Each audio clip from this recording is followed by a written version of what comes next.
Hey guys, എൻ്റെ ഇന്നത്തെ video വെച്ച് കഴിഞ്ഞാൽ ഒരു ട്രാവൽ വീഡിയോ അല്ലെങ്കിൽ വേറെ ബ്ലോഗ്സോ ഒന്നുമല്ല. പറയുന്ന മുമ്പ് നിങ്ങൾ പോയിട്ട് ജസ്റ്റ് ഈ വീഡിയോ ഒന്ന് കണ്ടിട്ടോ.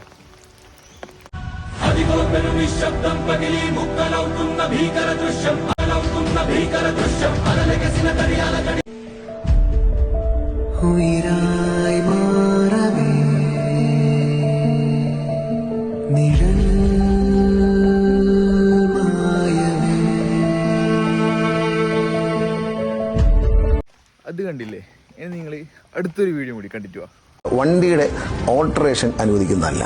ഓൾട്ടറേഷൻ എന്ന് പറയുമ്പോൾ വണ്ടിയുടെ ടയർ പുറത്തേക്ക് തള്ളിക്കിടക്കുക, അതേ കമ്പനി നൽകുന്ന രൂപത്തിൽ മാറ്റം വരുത്താൻ ഇന്നത്തെ ഇപ്പോൾ നിലവിലുള്ള മോട്ടോർ വാഹന ചട്ടത്തിലും നിയമത്തിലും വ്യവസ്ഥയില്ല.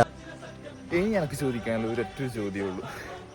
കമ്പനിയിൽ നിന്ന് ഇറങ്ങുന്നൊരു വണ്ടി ആ ഒരു കമ്പനി കണ്ടീഷനിൽ ഈ വീഡിയോ കണ്ട പോലത്തെ ഒരു സ്ഥലത്തേക്ക് കൊണ്ടുപോകാൻ വേണ്ടി പറ്റുമോ?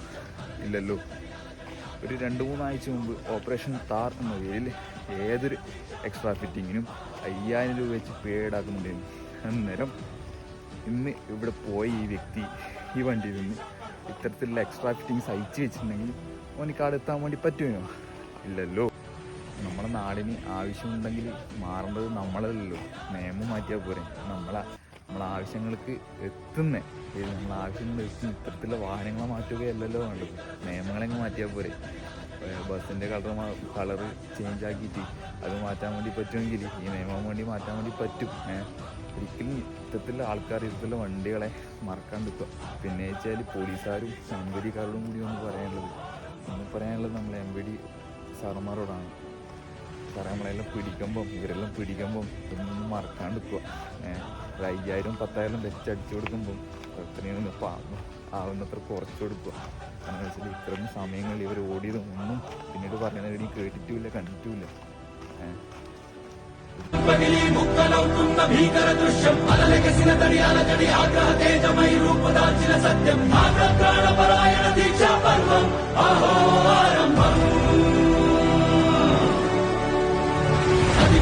నిశ్శబ్దం పగిలి ముక్కలవుతున్న భీకర దృశ్యం అలలెగసిన దరియాల గడి ఆగ్రహ తేజమై రూపు దాల్చిన సత్యం ఆగ్రహప్రాణపరాయణ దీక్షా పర్వం అహో ఆరంభం